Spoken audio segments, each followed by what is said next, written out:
Se Ciryl Gane vencer Tom Aspinall no UFC 321 deste sábado, Jon Jones volta no UFC Casabranca disputando o cinturão peso pesado, deixando o Poatan chupando o dedo? Vem descobrir. Três tapinhas.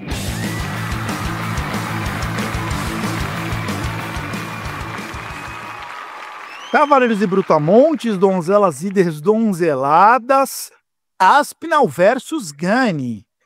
Aspinall muito favorito, mas e se o Gane vencer? Caminho livre para o Jon Jones disputar o cinturão? E o que será de Alex Poatan? E temos também, nessa edição de Três Tapinhas, a repercussão ou as especulações sobre Virna versus Mackenzie, título peso palha feminino em jogo. E aí, qual o peso disso? Cadê o Elisang nessa história? Aliás, você assistiu ao episódio número 100 de Três Tapinhas, que subiu esta semana, ontem, talvez anteontem, anteontem, tá lá. Não assistiu o episódio 100 histórico em que a gente pegou o Vini do canal Diretaço e destrinchamos o cara. O maluco saiu pelado, mas respondeu tudo, hein? Prometeu que ia responder tudo, prometeu e cumpriu, hein? Mas não pegamos leve com o Vini. Se você não assistiu, por favor, assista. Se você não deu o like ainda neste episódio, por favor, deixa o like na confiança. Ah, depois o episódio não foi legal, você vai lá dar o dislike, mas dá o like na confiança, ele é importante pra gente, por favor. Você que tá vindo pelo YouTube, sempre muito bem-vindo ou bem-vinda. Você que tá vindo pelo Spotify também. E vamos começar, porque temos coisa para falar. Ó, veja bem, hein? Rampazzo voltando com o microfone. Barbie gastou $500 mil numa câmera nova, está com uma câmera nova hoje. O que aconteceu aqui, hein? Viramos o novo centenário, Três Tapinhas deu um upgrade. Só tá faltando bater 1.000 inscritos.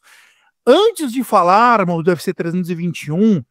Virna, Jon Jones, Aspinall, Poatan, o que vai ser do Gane, Mackenzie, o Enzo fala disso tudo, espinho na garganta. Vamos olhar para o retrovisor, chamo você, Meloto, Micoloto, chega mais, por favor, o MMA Meloto, porque você tá com um espinho entaladaço na garganta deste último evento. Então, saudações, pessoal. O meu espinho, ele vai muito contra um palpite que eu dei no último evento, que eu tinha uma certa convicção e não se confirmou. Mas assim, não é que não se confirmou porque eu errei a leitura ou porque era algo absurdo de acontecer, não. O negócio estava bem perto de acontecer e não rolou por culpa exclusivamente do lutador em questão, que eu me refiro é o Marlon Vera. Gente, como pode, cara? Você tá fazendo uma luta competitiva, aí, beleza, você perde o primeiro round porque o outro lutador se impõe, mas chega no segundo round, você vira o confronto, você aplica até um knockdown praticamente no seu adversário, você tem a faca e o queijo na mão para a partir dali construir a sua vitória e de repente você para de golpear, você para de competir, você deixa que o seu adversário se impunha novamente sobre você. E assim, é isso que acontece quando, sei lá, um lutador a lua, eu não consigo explicar, cara, não, é a lua, a lua, movido a lua, movido ao, né, se é minguante, se é, sabe, eu não entendo, cara, como é que pode? Então, e ainda por cima reclama depois do resultado dos juízes, né? Aí foi o pacote completo, o combo completo. Então, Marlon Vera, por favor, cara, dá uma refletida aí sobre as suas atuações, sobre as suas performances, porque tá deixando muito a desejar. Eu quero dizer, Meloto, que você se juntou ao time de João Menegali Barbie como mal perdedor. Se juntou ao time dos mal perdedores. O Barbie, toda vez que erra um palpite no campo minado, vem aqui reclamar do lutador que ele escolheu. Você nunca tinha feito isso até agora, né? Então é isso, Três Tapinhas tem Rampazzo, que é um cara que sabe perder, que sabe jogar, e dois mal perdedores. Dois mal perdedores. Você se juntou ao time do Barbie. Parabéns, eu tô cercado de mal perdedores neste podcast. Barbie, por favor, chega mais, Capitão Carisma, qual o seu espinho na garganta? Senhoras e senhores, primeiramente eu gostaria de falar que eu sou mau perdedor mesmo. Eu não sei perder, eu não conheço o significado dessa palavra. Meus colegas de podcast talvez possam te explicar melhor o que significa perder, mas eu, seu capitão, ídolo de milhões, o 10º planeta, o rei de Montreal, infelizmente, está além do meu vocabulário. E eu gostaria de falar também do meu querido colega Igor Meloto, ou Micoloto para os íntimos, que, Meloto, o problema do Marlon Vera não foi a Lu, o problema foi o seu palpite. Você zicou o cara e sabe disso. Você sabe, no fundo do seu coração aqui, ou aqui, você sabe disso. E o meu espinho na garganta vai para a performance do Dan Miragliotta nesse UFC passado, que, assim, talvez tenha sido a pior noite da história de um juiz central, né? Porque se tivesse sido um outro juiz, talvez menos condecorado, talvez menos presente na história do MMA, ele teria sido cortado do evento na primeira lambança que o Miragliotta fez, né? Que foi a luta do Kyle Nelson, que, tipo assim, em uma situação que o nocaute estava prestes a acontecer, o Dan Miragliotta interrompe a luta, faltando 3 segundos para o final do round. Todo mundo achou que a luta terminou, até o momento que o Kyle Nelson voltou, foi cumprimentar o adversário, e o Dan falou, não, a luta tá continuando. E ficou aquela coisa de assim, beleza, ele realmente não fez lá o sinal e interromper a luta, mas isso aí foi um erro ainda mais grotesco, né? Porque ele tirou 3 segundos preciosos, cara. E esses 3 segundos poderiam ser o diferencial. E o Kyle Nelson falou depois que ele ficou o resto da luta inteiro só tentando se recuperar da adrenalina da vitória, que ele tipo assim, bicho, eu gastei tudo, naquele momento eu gastei tudo, eu não tinha mais nada a entregar, fiquei a luta inteira só me recuperando. E depois disso teve o mau gerenciamento das faltas cometidas pelo Mike Malone no Kevin Holland, e tipo assim, teve um outro caso disso, que foi a luta do Drew Dober, que beleza, o resultado aí, eu vi muita gente brava com o resultado, né? Porque o Drew Dober estava num mau momento, deu um golpe legal, teve 5 minutos para se recuperar, voltou para a luta e nocauteou.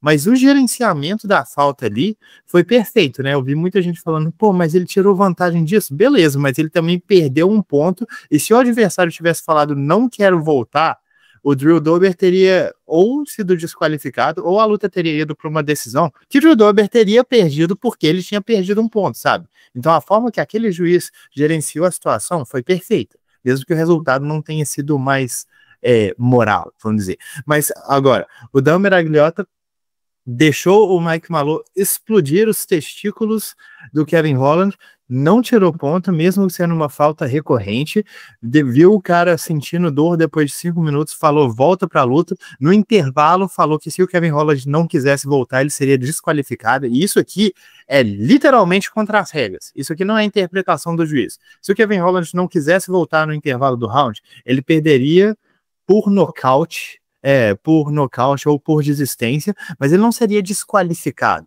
Enfim, todo o gerenciamento dessa situação, ainda mais tendo uma situação idêntica, que foi gerenciada da melhor maneira possível anteriormente, só fez esse erro ficar ainda mais grotesco. No geral, foi uma noite desastrosa para o Dan Miragliotta, e eu vou ser sincero assim, eu sempre gostei dele como juiz, mas meu amigo, esse é o momento da aposentadoria, porque para você voltar depois dessa, você teve 2 momentos para você mostrar que veio e você mostrou o contrário.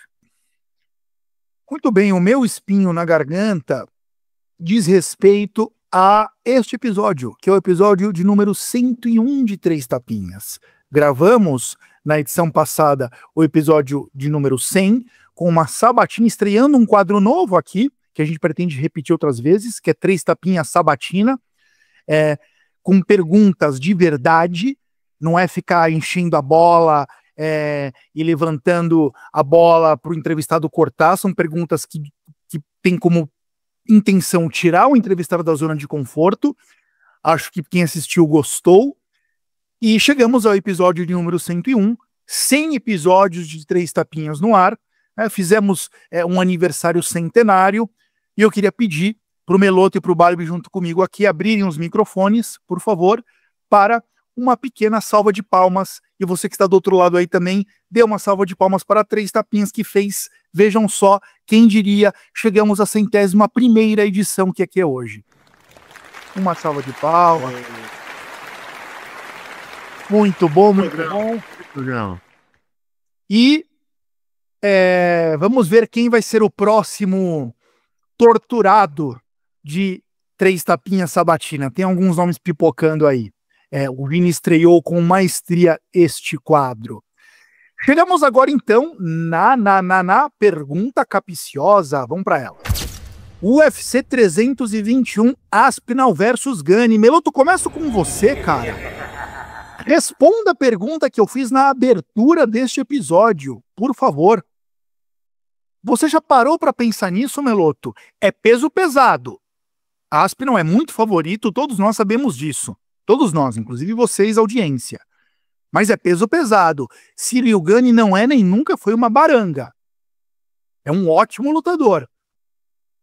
Se entra uma mão, se entra o controle de distância dele, se o Aspinall se confunde, né? Enfim, tem ali nas bolsas de aposta 25% de chance do Ciryl Gane vencer. Se ele vence e vira campeão peso pesado, malandro, caminho livre para a volta de John Jones voltar buscando o segundo cinturão, os pesos pesados, contra um adversário que ele já venceu na Casa Branca. E o que será do Índio Poatan caso isso aconteça? Caso o Ciryl Gane vença, Meloto? Já parou para pensar nesse storytelling? Parei para pensar enquanto você começou com a pergunta, porque até então eu não sabia, não tinha pensado nisso. Cara, assim, eu acho que o UFC não vai ter interesse em fazer essa revanche entre o Jones e o Ciryl Gane, assim como o próprio John Jones. Eu não creio que o Jones vai querer enfrentar o Gane de novo. Não é nem porque é o Gane, mas é porque de novo ele vai ficar com esse cinturão. De novo ele vai ficar com a pressão de ser o campeão, coisa que ele acho que ele já não queria mais ser, porque daí ele fica com a pressão de ter que defender contra todo desafiante novato que surge. Pro legado dele, eu acho que isso não faz muito sentido. Então, se o Gane ganhar do Aspinall, creio que o UFC vai buscar um desafiante qualquer aí, seja o vencedor de Volkov contra o Malhadinho, acho que faz muito sentido se for o Malhadinho, Gane contra o Malhadinho, ou então, se é para ir atrás de um cara que é uma luta que faz mais sentido, de repente, é o Ngannou. Claro, tem a questão do ego, do UFC, se vai querer ir atrás dele mesmo, do próprio Ngannou, se vai aceitar, embora o Ngannou na PFL não faz lutas, né, mas no boxe pode ser que tenha algo mais atrativo. Já o Poatan, se o Gane ganhar, pode ser que o Poatan seja o desafiante. É uma luta que são 2 strikers, pode fazer sentido, uma luta inédita, que não aconteceu ainda. Então acho que pro Poatan, de repente pode ser uma boa, que é até um cara mais vencível do que o Aspinall. Só que eu não sei se o Poatan vai querer isso, né? Entre enfrentar o John Jones e enfrentar o campeão dos pesados. Eu acho que ele deveria ir atrás do cinturão dos pesados se for o Gane. Mas não sei se ele vai querer. De repente ele quer uma super luta mesmo com o Jones. Enfim, acho que o Jones não volta, não vai ser seduzido por isso. Bom, Meloto, pergunta feita, pergunta respondida. Eu só quero dizer para você, para o Barbie, para nossa audiência, que eu discordo de você. Eu tenho uma opinião diferente dessa. Eu acho que se o Gane virar campeão, o John Jones vai crescer o olho em virar um duplo campeão, em conquistar esse cinturão, e acho que essa luta está casada na Casa Branca. Também posso estar errado e você pode estar certo, é só a minha opinião.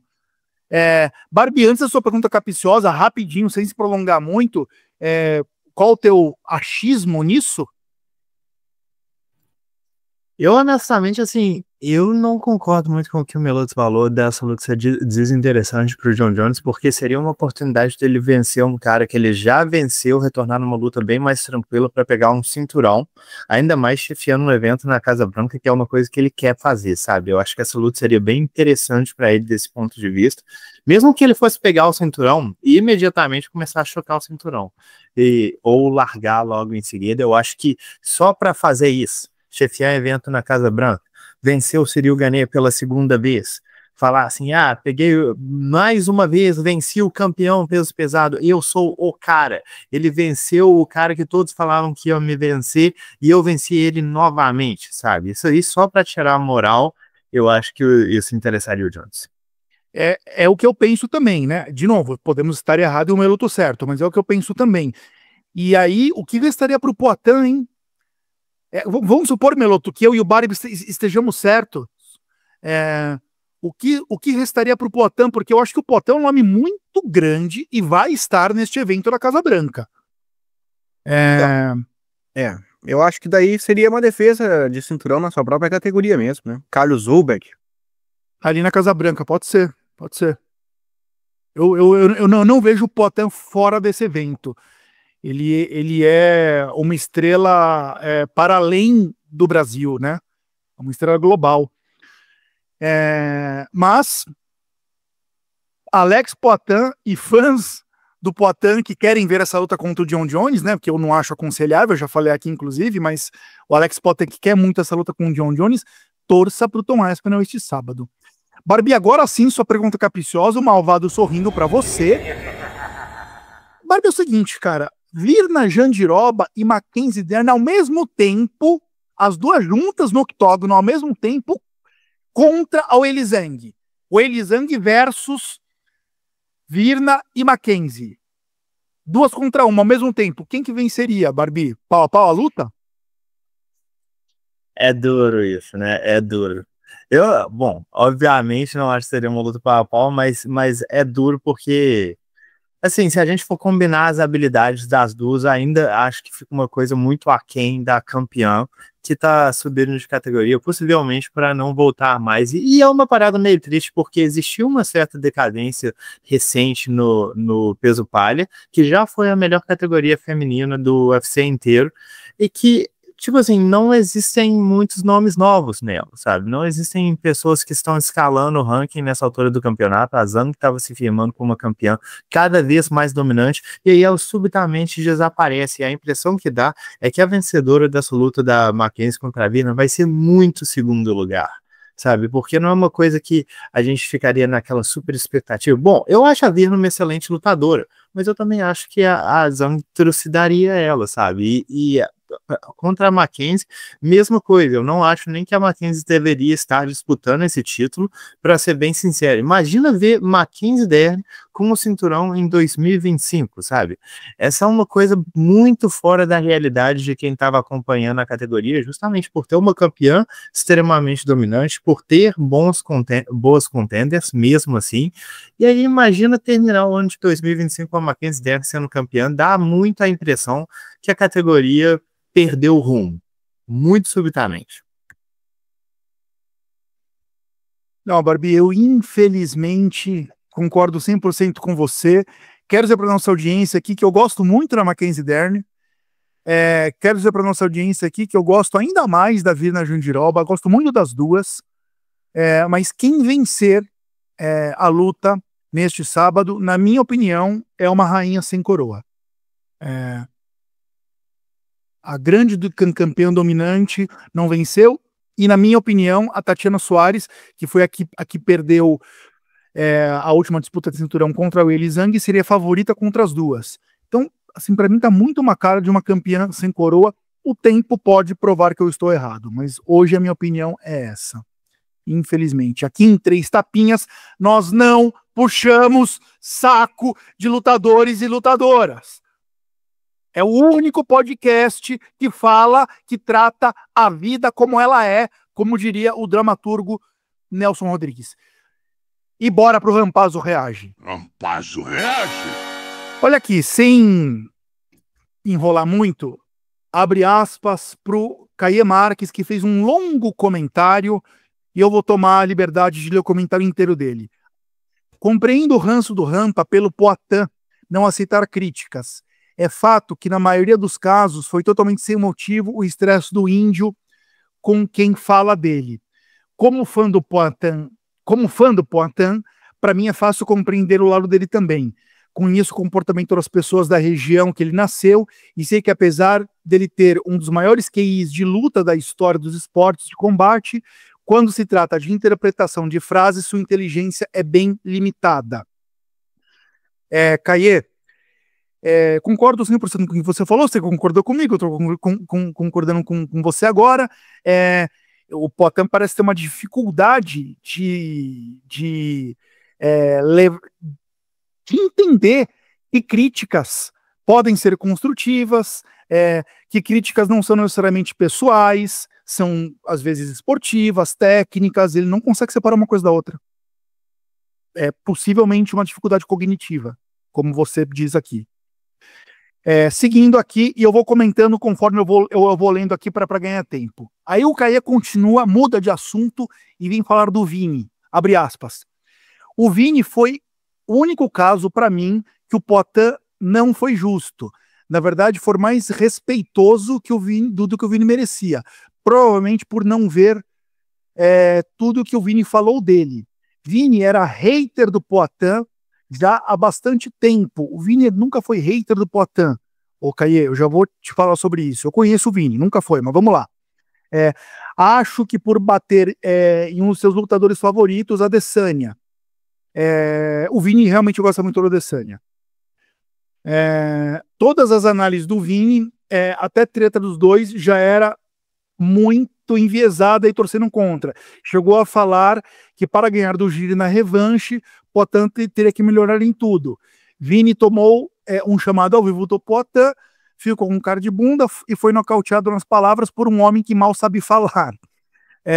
Depois fez um corte para fingir que ganhou a discussão e ainda fez um vídeo patético que apagou, dizendo que daria porrada no Poitin. Ainda brigou com Rafa, que é uma das pessoas mais queridas do MMA. Ô, Caê, o Vini explicou isso que você comentou aí na edição 100, 3 tapinhas Sabatini, vindo do Diretaço. Ele falou bastante sobre esse problema dele com o Rafa do MMA hoje. E o Vini, cara, olha aqui, Caê, o Vini, ele tem um dos 3 maiores canais de MMA do Brasil. O Poitin, um brasileiro, o Poitin, o Charles do Bronx, um brasileiro em destaque e vencendo, traz dinheiro pro Vini. Os vídeos que mais dão AdSense, dinheiro pro Vini, são vídeos que falam do Poitin. A última coisa que o Vini quer é que o Poitin encerre a carreira. Como o Renato Rebelo, como o Caio da CFX, como o André Bittencourt, como o Lerner. Não querem. Porque ter alguém, um lutador brasileiro em alta, como já esteve o Charles, campeão, defendendo, como está o Poitin hoje há muito tempo, né? O Poitin tem uma carreira brilhante, vencedoríssima no UFC, é bom para eles. A diferença é que o Vini, diferentemente de alguns canais que eu citei aqui, não é torcedor. Não é torcedor. Ele faz uma análise mais imparcial. Ô, Caê, cara, porra, eu achava mesmo que o Ankalaev ia vencer a primeira luta entre eles. O Vini também achava. E o Ankalaev venceu. Mas o Vini já achava que ele ia vencer a primeira luta. E eu também, o Melo também, o Barbie também. Aí tem uma segunda luta. Sendo que ele venceu a primeira, como é que eu não vou achar que ele vai vencer a segunda? Aí o Poitin foi lá e surpreendeu, por isso que a gente ama esse esporte. Por isso que a gente ama tanto esse esporte. Mas o fato eu acho que você já achou que eu fosse hater do Poitin? Eu não sou hater do Poitin, eu tenho um problema, eu não gosto do Poitin e eu expliquei por quê. Não vou me repetir aqui. Ele trata muito mal jornalistas e membros da imprensa. Trata mal, cara. É bobo. É desrespeitoso, é bobo. Então eu tenho um ranço com o Poitin por conta disso. Como lutador, mano, eu não perco um evento. Eu desmarcaria a data do nascimento do meu filho. Não vai nascer esse dia se o Poitin for lutar. Porque eu adoro ver ele lutar, cara. Me arrepio com a entrada dele. Eu consigo separar as coisas. Só não sou um torcedor, como o Vini também não é. Não quer dizer que a gente é hater. Vou continuar a leitura aqui. É compreensível para mim um comunicador, né, abrindo aspas de novo para o Caê, que não sabe lidar com palavras. É incompreensível. Então, para mim, o Vini se provou um péssimo analista de luta, coisa que ele não é. O Vini é um baita de um analista de luta, Caê. Você tá levando pro pessoal, o único hater aqui tá sendo você, Caê. Tô falando na boa, mano, franqueza aqui. Ele traz scouts, ele faz um baita de um trabalho de levantamento de dados, de percentual de todas as áreas de uma luta. Tem muito mais acertos do que erro nas previsões. É um baita jornalista de luta. Só não é melhor do que o Barbie, mas é um baita jornalista de luta. Então, o trecho... Aí você vem aqui e fala que ele é um péssimo ser humano. Tá vendo? Isso é ser hater, Caê. Sabe, é levar a coisa pro pessoal nesse nível. O Vini é um amor de pessoa, cara. Tem aquela barba, cara de malvado. É um amor de pessoa. O dia que você cruzar ele na rua em algum evento, você vai se surpreender, mano. Juro. O trecho da live que vazou, que ele correu pra pagar, ele viajou de falar, a luta vendida. Claro que ele falou num tom de brincadeira. Mas aí eu faço uma crítica ao Vini. No lugar que ele tá, no topo da cadeia alimentar dos comunicadores de MMA do Brasil, não dá pra fazer esse tipo de brincadeira. Não dá. Aí ele errou, e ele sabe que errou, fez um vídeo pedindo desculpas. Né? Errou e reconheceu. Vamos lá, Caê. Torço que Deus abençoe e ilumine a alma do Vini, todos nós, inclusive a sua também, e as nossas. Deve ser muito triste ficar odiando alguém e ser profissionalmente obrigado a assistir essa pessoa se tornar cada vez mais reconhecida pelos seus feitos. De novo, cara, o Vini só ganhou com a vitória do Poatan. Inclusive porque ele apostou R$1.000 na vitória do Poatan, por nocaute. Fez uma grana. Ele só ganha. Ele falou isso na nossa sabatina do episódio 100. Ele só ganhou, cara. O canal dele só vai crescer com a vitória do Poatan. Você tá um pouco equivocado nisso. Mas, Caê, tamo junto, mano. Aqui, Rampazzo reage, faca na caveira, a gente troca uma ideia, né? Eu tô lendo na íntegra o teu comentário e tô dizendo na íntegra as minhas opiniões. Então, por favor, não saia correndo de 3 tapinhas, porque o contraditor é sempre muito bem-vindo aqui. E bora seguir com a edição 101 do podcast 3 Tapinhas, o melhor podcast de MMA do Brasil. O melhor. A humildade não existe aqui, somos o melhor e ponto. UFC 321, Aspinall versus Gane. Chegamos à hora de ler o card, as lutas, os encaixes, aquela hora que vocês gostam, porque vocês ficam, né, vendo se concordam com o que o Meloto falou, com o que o Barbie falou. Gosto deste card, estou dando uma nota 7 para esse card. Quem acompanha aqui sabe que eu sou exigente. Nota de corte 7 para este evento, ok? A nota máxima que este evento pode ganhar é a nota 7. Tem uma disputa de cinturão bem legal no peso pesado, tem uma disputa de cinturão mequetrefe, já falamos aqui disso, mas tem lutas boas ali, gosto do card, nota 7. Meloto, por favor, que horas começa o card? Olha, tomem nota do horário, hein? Não é horário padrão, vai se bagunçar no sábado aí e perder o evento. Que horas começa o evento, Meloto? E qual a primeira luta, por favor? Exatamente, o evento vai começar às 11 horas da manhã, no horário de Brasília, e o primeiro duelo é entre a Jaqueline Amorim contra a Mizuki Inoue, né, Japão e Brasil, né, Brasil e Japão, rivalidade histórica aí no MMA, né, Sakuraba que o diga.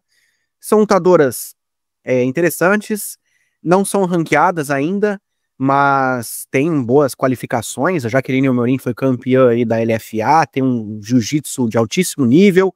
A Mizuki Inoue aí é uma lutadora bem experiente, apesar de só ter 3 lutas no UFC, tem uma inatividade muito, muito grande, né, no evento, mas ela já enfrentou várias lutadoras já conhecidas, Alexa Grasso, a própria Virna Jandiroba, ela perdeu numa decisão dividida, então é uma lutadora experiente. Luta bem casada? Acho que não, pela sequência da Jaqueline, ela merecia alguém de um nível maior. Se a Jaqueline ganhar essa luta, ela vai a 5 vitórias seguidas, que é a maior sequência da categoria. Mas a Mizuki é sempre bem-vinda, Meloto. Sim, mas que é um passo atrás, né? A Jaqueline tá vencendo as lutadoras ela não sai do lugar. Mas é uma luta interessante, não deixa de ser uma luta boa, um nível técnico legal, em termos de entretenimento, né? A Jaqueline, principalmente, é o lado que oferece bastante isso, nocaute, finalização, na verdade, né? É mais voltado à finalização. Favoritismo muito grande para Jaqueline, odds aí em torno de 1,22, né? Esmagadas. Só que o meu palpite não vai ser na Jaqueline. Eu acho que a Mizuki Inoue vai quebrar a banca e vai conseguir neutralizar o grappling da Jaqueline, porque ela é boa também no grappling. Mantendo a luta em pé, confio mais na japonesa. Então, Barbie, meu palpite vai ser na japonesa. Barbie, Jaqueline Amorim contra Mizuki Inoue, meu coração bate mais forte. Rapidinho, Barbie, pelo amor de Deus, que a gente já perdeu, vamos ficar 10 minutos nessa luta. Você concorda com o palpite do Meloto pro palpitão? Quero saber, rapidão. Com essa inatividade que a Mizuki tem, é impossível não concordar. Eu gosto bastante dela, eu gosto do boxe dela, mas é aquela coisa de não tem menor capacidade de socar forte, tem um boxe bem técnico, tem boa movimentação de cabeça, mas em geral ela tem muitos problemas com fisicalidade das atletas, mesmo nessa categoria de peso, e eu imagino que esse tempo todo parado aí, voltando contra um adversário que é bem grande para a categoria, isso vai cobrar bastante. E quem vence então, Barbie? A Jaqueline Amorim vence. Então você discorda no Meloto. Ué, peraí, o Meloto apostou na... Que é isso? Ele fez toda a análise e apostou na Mizuki no final? Sim, eu apostei na Mizuki. Eu acho que, cara, Meloto, o que a gente faz com o Barbie, cara? Que enquanto você fica falando aqui, ele fica vendo mensagem dos namorados dele. E não presta atenção. Isso, eu posso dizer pra você tudo que o Meloto falou, mas eu tinha certeza, eu não sei por que perdi o final. é que a conclusão às vezes ela vai ser diferente, mas é porque eu assisti as duas lutadoras. Ele tá apostando na Mizuki. Tá apostando. Não concordo, cara. Muito bem. Meloto, eu para mim, tava indo também Jaqueline com todas as forças, mas vou refletir sobre a sua convicção e dou meu voto de Minerva ali no palpitão depois. Seguindo aqui, Melô, vamos pro Azat Maksum contra o Mitch Raposo. E aí, Melô, rapidão, quem é o favorito aí? Pois é, Cazaquistão contra os Estados Unidos, né? A gente já teve grandes lutas entre esses dois países. Cara, eu acho que o Maksum aqui, embora a odd dele tá 1.25, um favoritismo grande também, não é toda essa diferença. Eu acho que as pessoas estão se apegando muito à baixíssima qualificação do Raposo, porque é um cara que perdeu no Contender Series, perdeu no TUF, e vem de derrota, né, no UFC. Aliás, essa luta aí vale um emprego para os dois são 0-2 no evento, mas eu acho que, cara, tá muito grande esse favoritismo pro Cazaquistão, pro Kazakh. Vou com ele, mas eu não acho que é para tudo isso, tá? 1.22 é coisa de um campeão dominante contra um desafiante qualquer. Então, meu palpite é no Kazakh, mas não acho que é para tudo isso. Tá bom. Só uma pequena correção, que o Azat Maksum, ele ganhou a primeira luta dele no UFC contra o Tyson Nam. Ah, é verdade. Boa, bem pontuado, Barbie. Melô, na próxima luta tem o Hamz Abdelwahab, lutador do Egito, contra o Chris Barnett, o gordinho fofucho da Espanha. E aí, Melô, primeira luta de pesos pesados desse evento, que tem um peso pesado como luta principal, né? Exato, é um evento bem dedicado aos pesos pesados, né? Tem até uma luta importante lá entre contenders.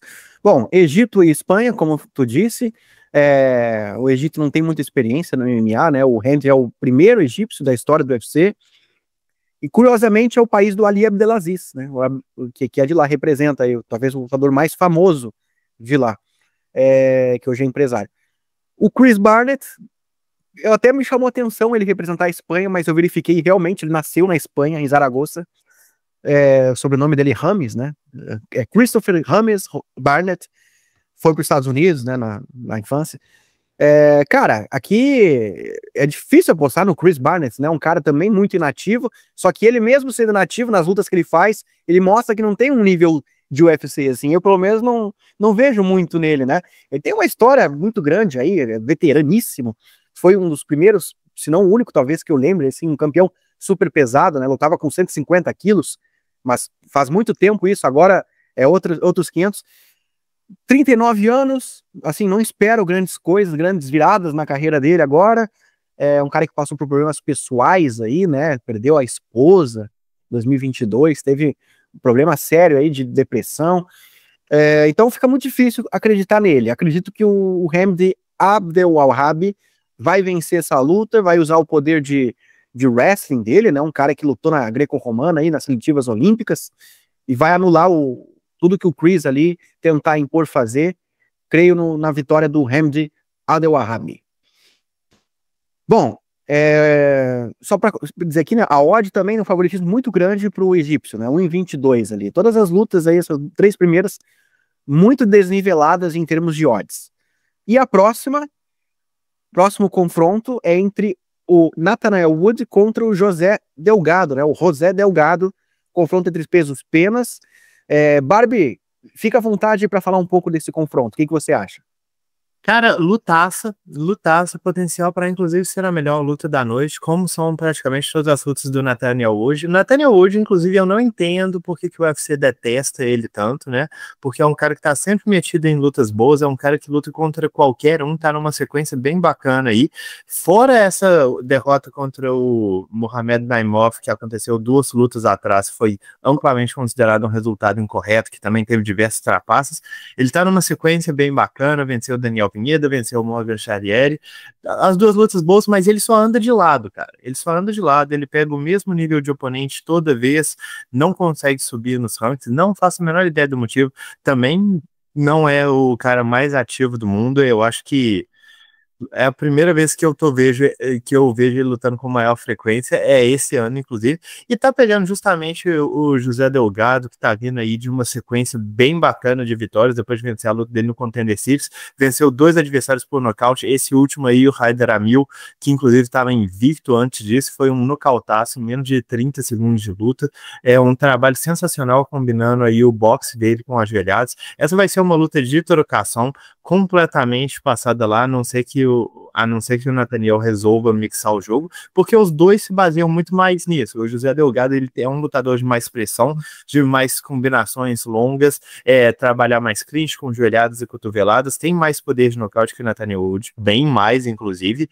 vai ter uma grande vantagem de altura, uma boa vantagem de envergadura também. Nathaniel Wood é um kickboxer mais limpo, assim, gosta de combinações mais curtas, bons ganchos de esquerda, excelentes chutes baixos. É uma luta que, assim, eu acredito que o Nathaniel Wood seja o melhor lutador entre eles, mas eu não tenho certeza se ele vai conseguir transpor essas desvantagens físicas que ele tem, de ter menos poder de nocaute, de estar enfrentando um lutador que é bem mais alto do que ele, bem mais longo do que ele. São coisas complicadas. Eu vou apostar aqui no cara mais técnico, que é o Nathaniel Wood. Acho que essa luta aqui tem potencial para ser, como eu falei, uma das melhores lutas da noite. Meu palpite vai no inglês. Muito bom, Barbie. É um palpite contra as odds, né? Porque o Wood, misteriosamente, está com um zebra, apesar da experiência maior aí, talvez ser melhor tecnicamente. Bom, a próxima luta é entre o Walter Walker contra o Louis Sutherland. É um confronto que já era para ter acontecido antes, né? Essa era a luta que ia acontecer no UFC Rio, que é o adversário que tentaram casar para o Walter de última hora ali, quando o oponente anterior saiu do confronto, né? Só que o Louis não conseguiu chegar no Brasil, ele estava em outro país, não deu. E, bom, agora vai rolar então, Walter top 15 dos pesos pesados, né, o número 15 ali do ranking, primeira luta envolvendo um ranqueado no evento. Bom, é o toquinho aí dos brasileiros, né, tem finalizado as lutas com chave de perna, 3 vitórias assim em sequência, se vencer a 4ª aí, vai ampliar esse recorde, tá me surpreendendo. Achei que ia ter mais dificuldade depois daquela derrota que ele teve para o Lucas Brzeski, que foi muito decepcionante. E é uma luta que representa risco. O Louis, apesar de ser estreante, foi campeão lá no evento Levels Fire League, um evento assim de baixíssimo escalão. Só que ele já lutou no Bellator, é um cara que nocauteia os oponentes, tem muito poder de nocaute, 8 nocautes em 10 vitórias que ele tem. Creio que representam um certo risco que o Walter vai ter que controlar essa luta para não ficar muito em fight, senão ele pode correr riscos aí de também ser nocauteado. Dito isso, o meu palpite vai ficar no Walter, por mais que é uma luta arriscada, a gente não sabe o teto desse Louis, de repente seja maior do que ele mostrou aí. Acho que o Walter consegue levar essa luta para o chão, e aí no chão fica difícil pro rapaz lá Que, enfim, o meu palpite é esse. Vou ver as odds aqui, 1,31 a favor do Walter, também bem grande esse favoritismo. Chegou a assistir algumas lutas dele, Barbie, do Louie ali, pra contestar de repente esse palpite?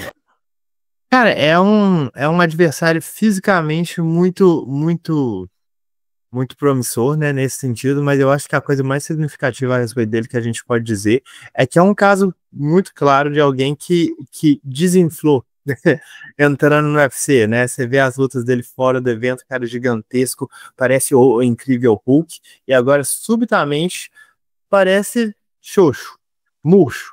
Então eu tenho a impressão que é isso, essa fisicalidade toda que ele impunha, mesmo como peso pesado, não vai estar toda lá. É um cara que, tipo, é mais de colocar a luta para baixo, trabalhar o ground and pound quanto possível. Se um nocaute acontecer, tanto melhor. Mas é um tipo de jogo que eu não vejo funcionando muito contra o Walter, sabe? Eu imagino que o brasileiro vai pegar mais um pé. Eu só queria comentar que quem já assistiu algum vídeo, alguma entrevista do Walter Walker, ele tem uma parceria muito legal com o Laerte Viana, no canal Laerte Viana da área, não consegue não torcer para ele. É um sujeito muito carismático, muito diferente do carisma do irmão, muito diferente do Johnny. Eu diria, eu ouso dizer até o oposto. O oposto. O Johnny é um cara mais marrento, né? Mais difícil de gostar. O Walter Walker, ele é mais desconstruído, não é personagem nenhuma, é ele, é o jeito dele. É um cara muito legal. Tomara que ele vença essa luta, né? Porque se preparou para o adversário, se preparou para lutar no UFC Rio, foi muito frustrante para ele a queda da luta contra o Mohamed Usman. E aí chegamos para a próxima, eu estou devidamente agora agasalhado, porque é inacreditável, em outubro, está fazendo 19 graus aqui em São Paulo nesse momento, em outubro, 19 graus. Vamos para a próxima luta, faz frio em São Paulo, para mim tá sempre bom, eu tô na rua de bombete e moletom. E o Ludovic Klein e o Matheus Rebeck e Meloto? Então, é isso aí. Polônia contra Eslováquia. Aqui a gente... Bom, o Rebeck é um guerreiro nato, né? Não sei como ele conseguiu se recuperar da última luta que ele fez aí, já tão rápido contra o Duncan. É um cara porradeiro mesmo, vai pra cima, tem um bom grappling também, se precisar. O adversário dele, também muito duro. São dois caras que estão na porta do ranking dos leves, né? Uma luta ali que, de repente, o vencedor pode beliscar ali uma vaguinha no peso leve. O eslovaco aí já ganhou do Barramontes, que chegou a entrar no ranking, bateu e voltou. Então, luta de altíssimo nível, bem casada, porque ambos estão vindo de uma derrota. E assim, vamos ver as odds, né? O confronto em termos de odds, favoritismo do Klein. Cara, não sei não. Acho que o pessoal tá achando que. Creio que o pessoal tá achando que ele vai quedar o Rebeck e se manter por cima ali, controlar. Porque em pé eu vejo um pouco mais de dano por parte do polonês. Acho que o Rebeck vai causar mais dano no eslovaco. Então eu não concordo muito. Eu vou na zebra nessa luta. Eu acho que o Rebeck vai conseguir ganhar o Klein. Eles vão partir pra porradaria em algum momento ali e o Rebeck vai ganhar essa luta. Bom, e aí chegamos aqui na luta do ranqueado, né? Mas também não consegue escalar, né? Não deixa de ser promessa, né? O Ikram Aliskerov, numa boa luta, a minha opinião, bem casada. Tô curioso para ver essa luta, Meloto, contra o Young Park. Exato, né? O Ikram Aliskerov, uma das maiores joias do MMA russo aí dos últimos anos, não tem lutado com muita frequência, né? Só lutou uma vez esse ano, uma vez em 2024, então acho que é por isso que talvez ele não tá escalando como a gente acreditou que ele ia fazer. O Park é um cara duro, teve lutas aí que ele poderia ter vencido, de repente, contra o André Muniz, né? Eles tiveram esses dois adversários em comum. O Ikram venceu o Muniz, né? Que é o sergipano. Cara, eu vejo o favoritismo do Ikram, acho que o teto dele é maior, acho que ele vai, de repente, um dia disputar o cinturão, porque essa categoria aí tá deixando um pouco a desejar agora, já tô menos empolgado com ela, e creio que ele vai ganhar mesmo. Meu palpite aqui é nele, o favoritismo tá com ele também nas casas de apostas, 1,42, 1,38, então é isso aí. Concordo 100%. E aí, Meloto, a gente tem a luta que fecha o card preliminar, né? O Nasrat Haqparast contra o Quinlan Salkilde, Austrália versus Marrocos. Exato. O Haqparast numa ótima sequência de vitórias. Talvez também é um cara aí para entrar no ranking. Creio que ele é melhor do que o australiano. Já venceu nomes melhores. O australiano também vem numa grande sequência de vitórias, mas dentro do UFC é só 2. Em termos de odds, o favoritismo tá muito parelho, mais do que eu imaginava. Em algumas casas tá 1-1, outra para outro. Cara, eu vou ficar com o Haqparast, porque eu acho que ele venceu nomes melhores. Me surpreendeu mais, assim, me chamou mais atenção. Meloto, vamos lá, conta pra gente que horas, qual a previsão pro início do card principal? Horário às 15 horas, no horário de Brasília. E a Olha primeira só, hein? Que horáriozinho diferente, hein? Então conta pra gente aí, Meloto. A gente vai ter luta de 2 ranqueados no meio pesado, categoria do índio, do nosso Poitin, Alexander Rakic contra Azamat Murzakanov. Quais as bolsas, quais os favoritismos e quem que você realmente acha que leva, Melo? Pois primeiro eu quero elogiar esse horário. Eu adoro eventos à tarde ou de manhã, enfim, que não se estende até a madrugada. Nossa, deveria ser sempre assim. Bom, essa é a primeira luta de abertura, né? 2 meio pesados de elite.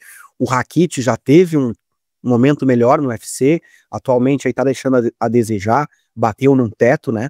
Acho que fisicamente ele decaiu também, as lesões que ele teve. Enfim, é um cara que eu já não espero mais grandes coisas. Anteriormente eu já pensei até que ele pudesse ser campeão. Hoje já descarto isso. Vai enfrentar uma pedreira, um russo invicto, 15-0. No UFC tá 5-0, vem nocauteando aí os adversários. Então o que me leva a crer, o UFC quer que o russo vença, ainda mais que é lá nos Emirados Árabes, né, aquela região que tem muito muçulmano. Então, vendo os dois, eu acho que o Azamat vai no momento melhor, enfim, vai causar danos pro Rakic. Não sei como é que tá a absorção, o queixo do Rakic depois desse tempo todo, essas derrotas que ele teve. Então, o meu palpite vai ficar com o russo mesmo. As odds aqui estão apontando o favoritismo leve pro Azamat, mas eu acho bem tentador essa aposta nele. 1.87 o favoritismo dele. E na sequência, Melotíssimo, temos o Alexander Volkov, que vem aí num ressurgimento, né? Highlander renascendo na categoria, número 2 no ranking peso pesado, contra o nosso Jailton Almeida, o malhadinho, que também teve aquele percalço com o Curtis Blades, mas fora aquilo também é outro que vem colecionando vitórias. Luta muito bem casada, né, Meloto? O malhadinho favorito nas bolsas de apostas, é isso? É favorito e não é um favoritismo tão pequeno assim. É 1.40, 1.45, ali a odd dele tá favoritismo considerável contra um russo que é duro, um cara que quando mantém a luta em pé, os adversários tendem a ter dificuldade, ele é muito grande, ele é alto, e o Jailton é aquele jogo de, né, grappling que vai tentar sufocar, vai tentar pressionar o russo, em pé até às vezes ele demonstra ter algum poder de dano, mas ele não costuma usar muito. Contra o russo não vai, acho que ele vai buscar a todo momento a queda, se conseguir, aí sim, né? Aí a tendência é que ele domine mesmo e controle, até consiga uma finalização. Mas, cara, não sei, o Volkov é um cara muito duro, não? Já foi quedado várias vezes no UFC, por vários caras, já foi, sim. Curtis Blade quedou ele mais de 10 vezes. Mas, cara, quando não encaixa ali, o cara morre no gás, não consegue manter. Vamos ver. Meu palpite, cara, eu acho que eu vou no Volkov, cara. Eu vou contra Ô, Barbie, o favoritismo do brasileiro. Barbie, qual é o teu palpite para essa luta? Eu acho que eu já vi o Volkov sendo feito de boneco de pano algumas vezes com uma certa deficiência no chão. Eu vou de malhadinho aqui. Eu tenho receio para essa luta, mas eu acho que o jogo casa. Eu acho uma luta bem difícil de palpitar também, mas eu vou ser conservador e vou no jogo de grappling pragmático do Malhadinho. Eu tô com o Barbie nessa, viu? Essa daí a gente vai no palpitão, a gente vai de Malhadinho. E aí, na sequência, Meloto, o Umar Nurmagomedov, né? A ameaça a Merab Dvalishvili, na minha opinião, o único cara que entregou uma luta competitiva, dura, contra o Merab. Perdeu claramente, mas eu acho que se tem alguém que pode vencer o Merab é ele. Se preparando melhor, não sei. Ali é fio do cabelo. Contra o Mário Bautista, segundo do ranking contra nono no ranking. Comenta aí, Meloto. Exato. Rússia e Estados Unidos. Aqui é o que a gente vai ter mais próximo da luta do Khabib contra o Tony Ferguson, porque é um russo, Nurmagomedov, contra um americano com raízes latinas. Cara, é interessante, uma luta que talvez seja mais parelho do que as odds mostram, porque o favoritismo está muito grande para o russo, odds abaixo de 1,20, 1,13 algumas casas de aposta aí. Creio que vai ter um pouco mais de dificuldade para impor o jogo dele, porque o Bautista tem uma boa defesa de quedas, ele também sabe fazer a luta ficar suja ali, ele tem um jogo de grade ali que pode, né, de repente o russo não ter tanta facilidade, mas o russo é melhor em praticamente todas as áreas, nem que seja um pouco melhor. Então, por esse aspecto, por mais que a luta seja equilibrada, eu vejo o russo pontuando mais, controlando mais. Em pé, eu acho que ele tem o poder de repente, causar mais danos. Embora o Bautista seja muito bom também nessa área. Mas, enfim, meu palpite vai ficar com o russo numa vitória por decisão dos juízes. Ambos são muito difíceis de ganhar por contundência, né, com nocaute ou finalização. Então, é isso aí. É uma luta que, se o Umar vencer, pode ficar de novo na porta para disputar o cinturão, e eu acho que é, sim, o adversário mais duro do Merab Dvalishvili na categoria. É o que mais pode dar desconforto para o campeão. Inclusive, quedou o campeão algumas vezes. E a próxima luta é entre a Virna Jandiroba contra a Mackenzie Dern, disputa de cinturão dos pesos palhas, título vago, déjà vu, porque o Khabib Nurmagomedov, quando deixou o peso leve, né, ficou aquela coisa ali, né, pô, mas o novo campeão, né, não vai ser considerado o real campeão, talvez, né, mas depois a gente já esqueceu o Khabib, porque veio o Charles do Bronx e, né, fez toda aquela história ali. Será que isso pode acontecer de novo agora? Sei, mas nenhuma delas perdeu para Zhang Weili, se eu não me engano. Então, e aí, Barbie, o que você acha dessa luta, cara? Eu tô achando que a Virna, cara, pode controlar essa luta e não ser finalizada, pelo menos, porque ela tem um grappling muito bom. A Mackenzie Dern vai oferecer muito perigo nessa área, né, de finalizar ali. Você assistiu com atenção a primeira luta lá? O que você pode trazer de lição? Né? Qual que é o seu palpite para essa luta? Pô, em relação à primeira luta, eu inclusive tenho um certo receio que essa luta vai transcorrer exatamente da mesma forma, porque a Virna tá no mesmo caminho da Tatiana Suárez de uma certa forma, que ela tem um jogo extremamente bem feito, extremamente técnico, inclusive a Virna melhorou muito na aplicação desse jogo. Mas a questão é justamente essa, que a Virna ela se tornou cada vez mais focada em fazer o que ela faz. E isso, em 99% dos casos, é ótimo. Mas aí você tá pegando justamente o casamento estilístico que isso te complica, sabe? Porque você vai levar a Mackenzie pro chão? Sério? Essa é a estratégia? Sabe, é aquela coisa, pode funcionar, não tô nem falando, porque a Virna é uma lutadora incrivelmente capaz no solo, é muito capaz que ela consiga levar a luta pro chão e controlar lá, mas só que ela já era capaz de fazer isso na primeira luta e ela optou por não fazer, sabe, ela teve uma queda tentada na primeira luta e uma queda que ela conseguiu aplicar, enquanto essa Mackenzie não conseguiu levar a luta pro solo, mas até mesmo nessa queda deu pra ver já que a Mackenzie conseguia fazer coisas por baixo, sabe, contra a Virna. Então a Virna, muito desconfortável, não conseguiu quedar, resolveu manter a luta em pé, onde eu até acho que ela seja melhor do que a Mackenzie.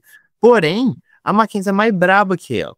Eu falo mais brava assim no sentido mais raiz possível. Mineirão aqui mesmo, mineiro raiz. Brabíssimo. Porque o que acontece? Ela só anda pra frente e joga a mão. Se ela apanhar, ela apanhou. Mas ela vai apanhar batendo. E isso aqui, pra mim, que é o que complica, porque por melhor que a Virna seja, na primeira luta, por exemplo, ela quebrou o nariz da Mackenzie numa bicuda, E a Mackenzie só ficou mais brava com ela, sabe? É esse tipo de coisa que me assusta com a possibilidade dessa luta, porque eu acho que a Virna... Não, a Virna é uma lutadora superior à Mackenzie. Ela é uma lutadora muito melhor, mais completa do que a Mackenzie, mais consistente, se a gente colocar as duas lutadoras contra o top 25. Tipo assim, vamos supor que isso seja possível, né? Que a gente colocasse uma contra todas as lutadoras do top 25 em fila. Eu não tenho dúvidas que a Virna teria uma quantidade de vitórias muito maior do que a Mackenzie. Eu diria até, se bobear, que a Mackenzie perderia para metade. Mas o casamento estilístico aqui é uma coisa muito chata para a Virna lidar, porque o jogo dela é o jogo um jogo que favorece a Mackenzie, leva a luta para a área dela. Apesar disso, eu vou dizer assim, é que a Virna é tão competente no solo e ela vem se mostrando tão boa nessa categoria que eu vou palpitar nela, mesmo sabendo desse risco. Porque o nível de qualidade dela trabalhando por cima é realmente muito alto, sabe? Eu gostaria de ver ela entrar para pelo menos tentar fazer esse jogo a princípio, e se não der certo, que ela não cometa o mesmo erro da Amanda Ribas, que levou a luta para o solo, teve problemas, no round seguinte falou, vou levar de novo. Porque levar a Mackenzie pro solo é muito fácil, e eu não tenho dúvida alguma que a Virna consegue fazer isso. Eu não tenho dúvida nenhuma. Ela consegue fazer isso com a Mackenzie quando ela quiser, da forma que ela quiser, inclusive. Eu só não sei, chegando ali no solo, se ela consegue controlar para não ser ameaçada, para não tomar raspagens, e o tanto que a questão da fisicalidade não vai pegar em momentos de trocação. Virna é mais técnica, Virna é mais completa, mas é um casamento estupidamente ingrato para ela. Mas o meu palpite tá indo na Virna porque ela tem os meios de controle dessa luta. Se ela achar que ela tá levando vantagem na trocação, ela pode manter a luta lá e ganhar. Se ela levar a luta pro chão e não for ameaçada, pelo menos tipo não tomar uma raspagem nem nada do gênero, ela pode consistentemente levar a luta para lá. Ela domina onde a luta vai transcorrer. Eu só espero que isso não seja ela dominar onde que ela vai perder a luta, né? O famoso, vou escolher onde que eu vou apanhar. Mas o meu palpite tá indo na Virna. Acho que é uma lutadora mais capaz, mais técnica, mais completa, e acho que ela ganha. Muito bem, e chegamos agora na luta principal, a DLP. Vem ela junto, a análise da luta principal. Começando pelo desafiante, Barbie, por favor, Ciryl Gane, número 1 do ranking, peso pesado, já disputou cinturão algumas vezes, nunca levou, 2 vezes, para ser mais sincero, né? Perdeu para o Ngannou, perdeu para o John Jones. O que o Gane vai fazer neste sábado? Venha do futuro e conte pra gente. Mas ó, para eu ser bem sincero aqui com vocês, no início de palpite, eu acho que o que o Gane vai fazer é cometer um erro, ser levado pro chão e ser finalizado. Mas falando a respeito de plano de jogo, o negócio aqui é que existe um jogo. Existem coisas que o Gane faz extremamente bem. O problema para mim é o tanto que essas coisas são extremamente lateralizadas e a forma que o único jeito que ele pode lutar essa luta, entre aspas, né, vamos dizer, mas se manter uma base de destro, trabalhar pisões laterais, trabalhar chutes laterais, trabalhar jabs, utilizar a movimentação, circular bastante no octógono, porque o que acontece é que o Gane, ele luta tão lateralizado que ele compromete tudo quando ele entra com direto ou quando ele entra com chute baixo, sabe? Eu vou falar mais a respeito dos problemas que isso traz quando eu for discutir o casamento da luta, mas o Gane é um cara extremamente técnico, sabe? Ele tem bons golpes singulares, ele tem bons chutes frontais, ele tem bons chutes altos, é um cara muito atlético, muito forte fisicamente, com boas joelhadas também. Eu acho, inclusive, que o trabalho dele como um lutador de clinch é extremamente subestimado. A maior parte das lutas dele fora do UFC foram definidas nessa área. E vem melhorando. Eu acho que, inclusive, ele vem melhorando de uma certa forma que não complementa muito o plano A dele. Ele vem se tornando um lutador mais completo, ele vem mostrando mais armas, tipo assim, de conseguir se virar no chão, conseguir firmar mais o espaço dele, conseguir ser mais defensivo sem precisar se esquivar. E eu não sei se isso complementa muito o estilo dele, sabe? Nas lutas recentes, o Gane vem passando problemas que que me trazem um certo receio. Eu vou falar mais especificamente aqui de, tipo assim, 2 lutas, porque, obviamente, o Gane ainda é um dos melhores pesados do planeta. A luta dele contra o Sergei Spivak foi uma passada de caminhão. E eu, inclusive, não achei que ela seria tão tranquila assim, porque ele estava encarando um wrestler unidimensional. Ele mostrou que ele trabalhou na questão da defesa de quedas, depois de ser absolutamente humilhado pelo Jones, e ele melhorou no quesito. Ele é um cara que já tinha declarado que ele detesta fazer wrestling, ele detesta lutar jiu-jitsu, e isso ficou bem notório nessa luta contra o Jones. Eu sei que a galera adora falar, era o Jones. Mas, honestamente, eu acho que todo mundo que entende de jiu-jitsu, pelo menos um pouco, viu aqueles momentos da luta transcorrendo no chão e pensou, sim, é o Jones, e você precisa ter um certo nível para se aproveitar das oportunidades que o Gane deu, mas o Gane deu oportunidade demais, sabe? Ele foi finalizado, foi uma finalização até meio meme, é uma coisa que não deveria mais acontecer no MMA. Mas depois que ele perdeu foi o Francis Ngannou, ele tomou knockdown contra o Taito Iwasa, mesmo sendo uma luta que ele dominou de ponta a ponta. Eu acho, inclusive, que ele perdeu para o Alexander Volkov, foi quedado várias vezes, não conseguiu se impor da mesma forma. Ele falou que ele quebrou os dedos nessa luta, e eu, inclusive, acho que tenha sido verdade mesmo. Mas o Gane tá se mostrando assim mais limitado do que eu imaginava que ele estaria nessa altura do campeonato, sabe? Porque sendo um cara com a capacidade atlética que ele tem nos pesos pesados, rápido como ele é, forte como ele é, tendo o cardio que ele tem, é impressionante como ele não vem se desenvolvendo da forma esperada em termos de defesa de quedas. Até a defesa de quedas melhorou, mas não da forma que a gente imaginava, sabe? Mas principalmente em termos de grappling, o grappling dele não é bom. Eu não gosto das sequências dele também. Você vê que toda vez que ele tenta dar mais de um soco por vez, a coisa sai atabalhoada, os pés dele saem do chão, vão para todo lado. Você vê ele tentando dar marretada em pé o tempo todo no adversário, mete a mão na nuca, e às vezes ele mexe a mão na nuca por acidente, o que eu ainda acho mais bizarro. Mas enfim, quando ele tá na distância, ele consegue ser um trocador extremamente técnico, né? Mas utilizando somente a ferramenta do lado esquerdo do corpo dele, toda vez que ele tenta usar a mão de trás ou a perna de trás, as coisas se complicam mais para ele. Ele vem se mostrando mais limitado do que a expectativa, e as últimas performances não foram extremamente inspiradoras. Tá certo, Barbie.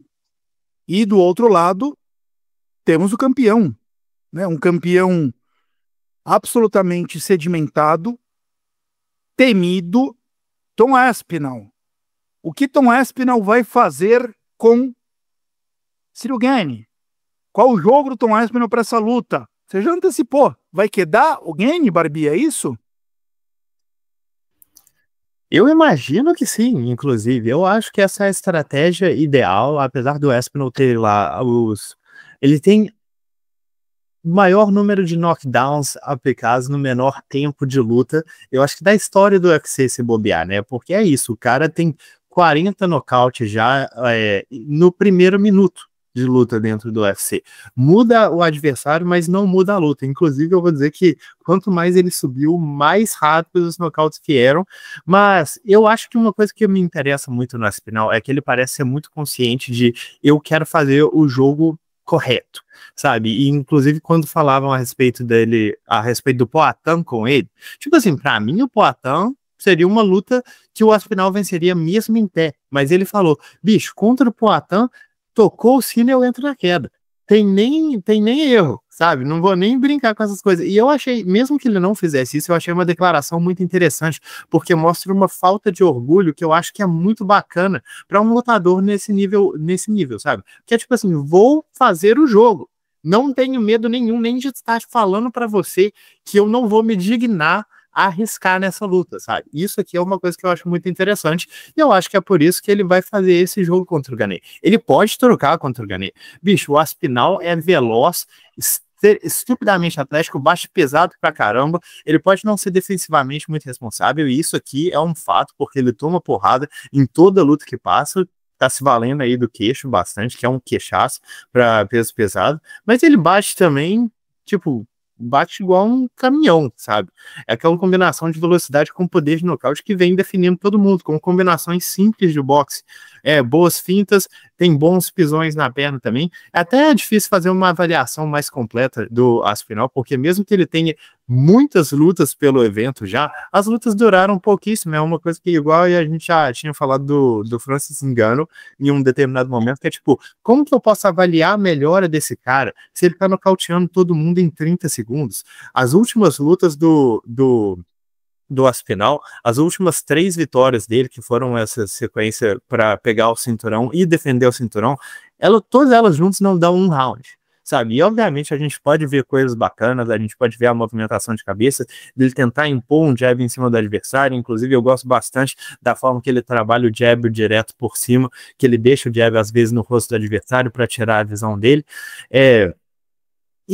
Mas é o instinto, o poder de nocaute dele que faz com que ele seja o diferenciado que ele é. É um cara extremamente rápido, é um cara que já mostrou ter valências em diversas áreas, é um cara que quando ele se dispõe a movimentar a cabeça, movimenta bem, mesmo que ele pode ser pego no contragolpe várias vezes por não ter a guarda alta, mas ele é tão rápido e tão potente que isso não aparece muito na maioria das lutas. Ele toma alguns golpes e vai lá e destrói o adversário 15 segundos depois. Esse é o Tom Aspinall.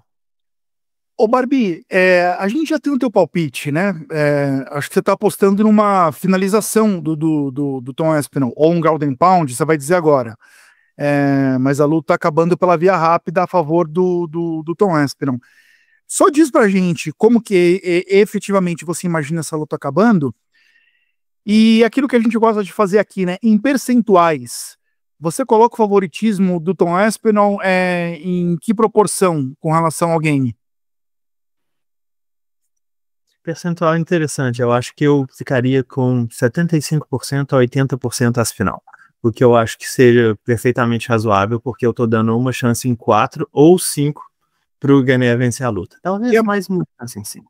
E é mais ou menos como as casas de apostas estão lendo. Mas vai lá, continua.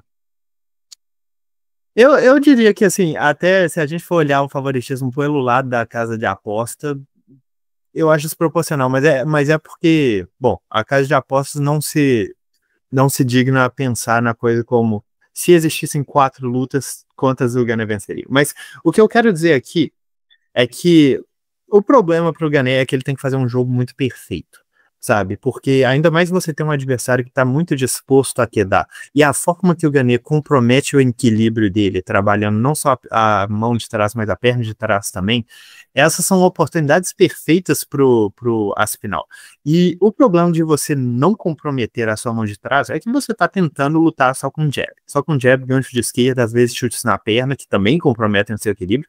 Você vê que a luta do Gane contra o Jones, ela foi definida porque a primeira vez que o Gane tentou soltar aquela mão de trás, ele comprometeu tudo. Ele entregou totalmente os quadris pro Jones, que pegou e não soltou mais. Então é isso que eu imagino que vai acontecer em algum momento, porque o Gane pode ali fazer a sua estratégia de trocar na distância, mas ele também tá lidando com um cara que é tão rápido quanto, tão atlético quanto, e que bate 30 vezes mais pesado e que trabalha melhor em combinação em distâncias, inclusive mais curtas, sabe?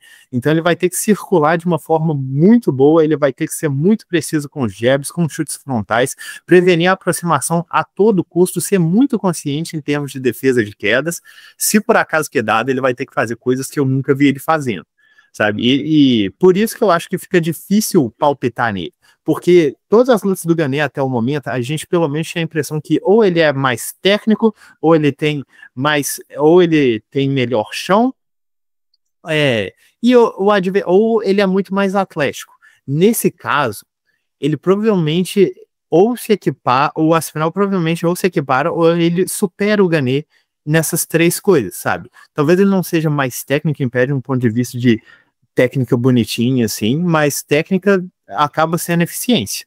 Se você consegue entrar na distância do seu adversário e acertar 2 golpes enquanto ele te acerta 1, você tá vencendo a luta, e o Aspinall faz isso, é o que ele se propõe. Tipo assim, quando o Aspinall entrar na distância e o Gane for forçado a uma troca mais séria, o Aspinall tem uma vantagem de peso de mão aqui, o Aspinall tem uma vantagem de fundamento aqui, ele tem até uma vantagem de movimentação de cabeça, porque o Gane não faz isso de uma forma clássica de boxe, e ele pode colocar a luta para baixo quando ele quiser, sabe? Não quando ele quiser, mas ele pode entrar na queda quando ele quiser.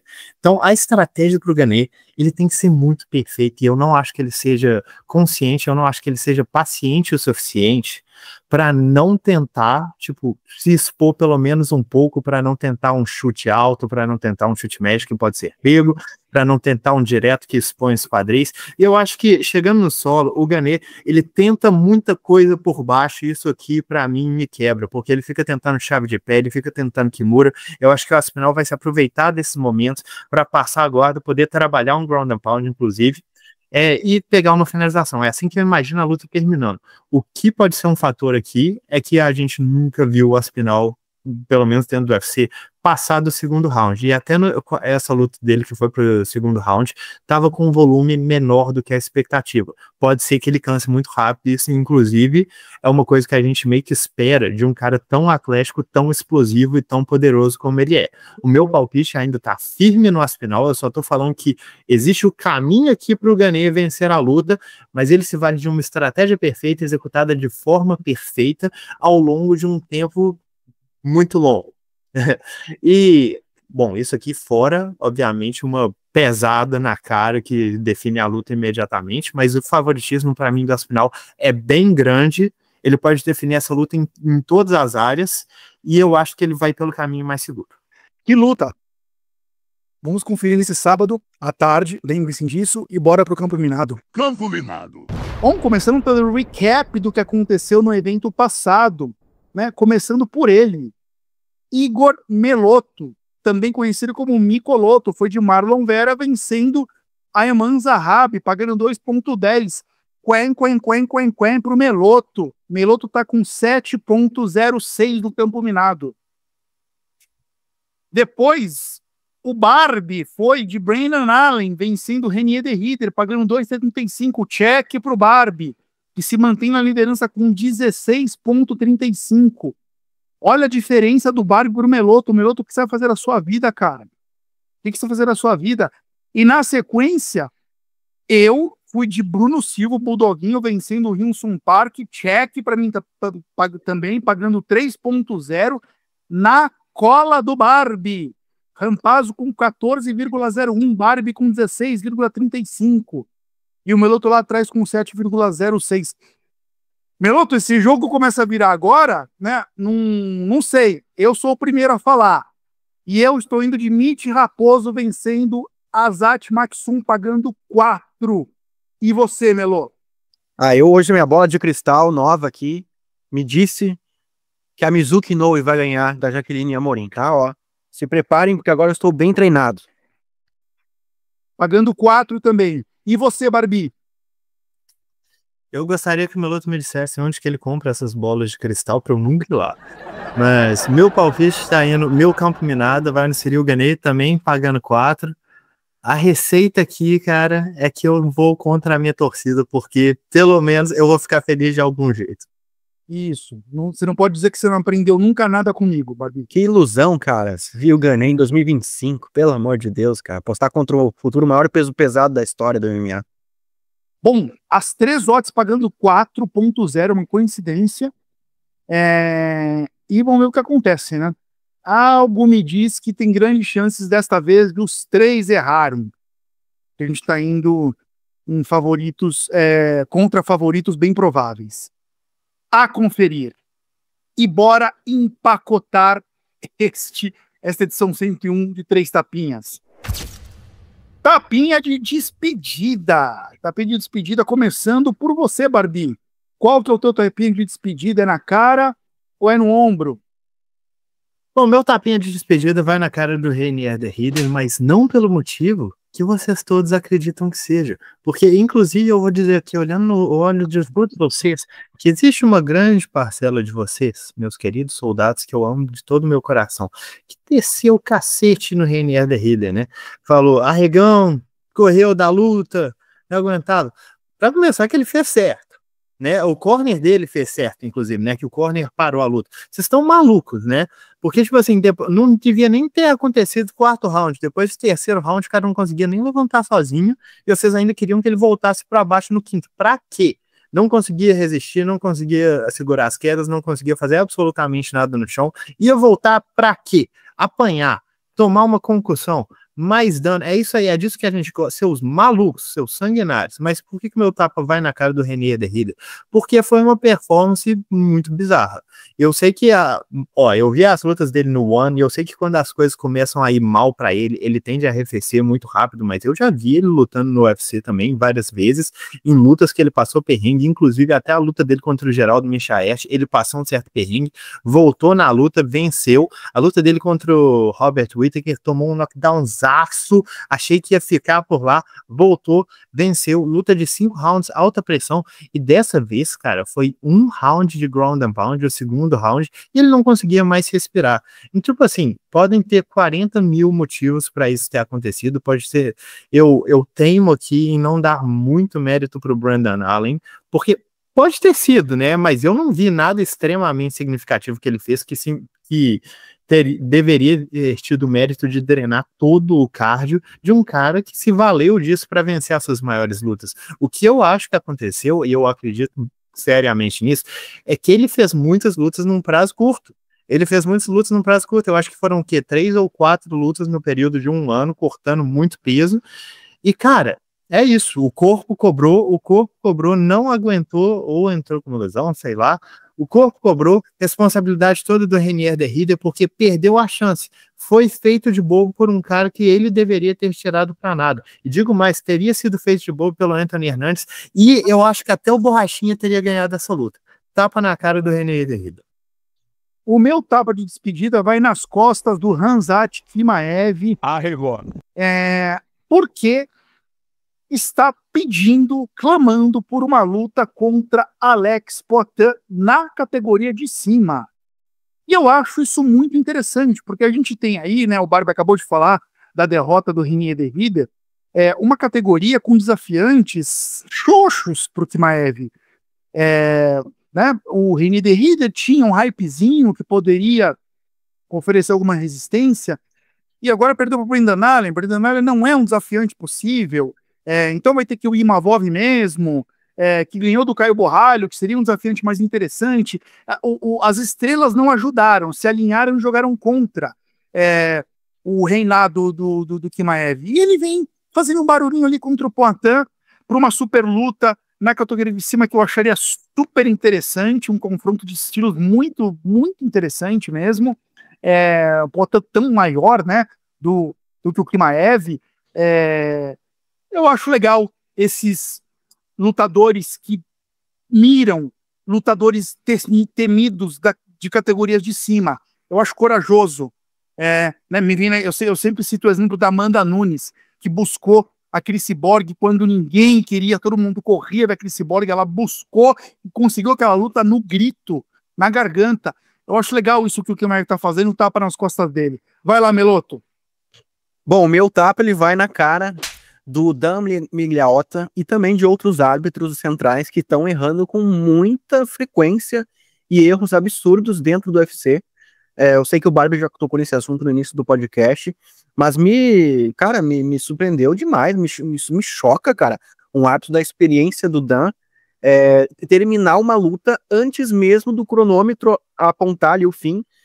Tem fotos, prints mostrando ali, a buzina não tocou, tava 3 segundos, 4 segundos ainda, e aí ele encerra a luta num nocaute ou finalização, né, que tava quase acontecendo ali da luta do canadense no último evento aí esqueci o nome agora, do Kyle Nelson. E isso aí fez com que ele não ganhasse a luta, obviamente, ali, né, com uma via rápida, teve que lutar mais 2 rounds. Imagina se o cara perde a luta, a confusão que não ia dar, ou se o cara sofre uma lesão grave no decorrer ali. Então, assim, foi uma pataquada.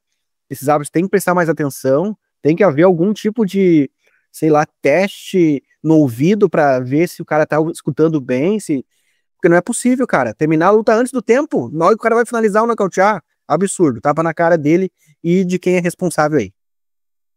Eu entendo a sua revolta e o seu tapa na cara, não diria nem que discordo, eu concordo, mas eu só quero lembrar que errar é humano, né? Preciso trazer esse clichê aí. Acontece. Foi um erro grave mesmo, mas acontece. Se tiver uma sequência de erros parecidos, graves, do Dan Miragliotta, coisa fica mais séria. Mas enfim, errou. Errou feio, mas pode acontecer com todo mundo. Inclusive com você, cavaleiro de Brutamonte, donzela de donzelada. Não se culpe quando você errar. Um erro é humano, ele pode acontecer como sempre. Né? Uma palavra de apoio do guru Fabiano Rampazzo. Um grande beijo. Até quinta-feira que vem. Presta, filhas.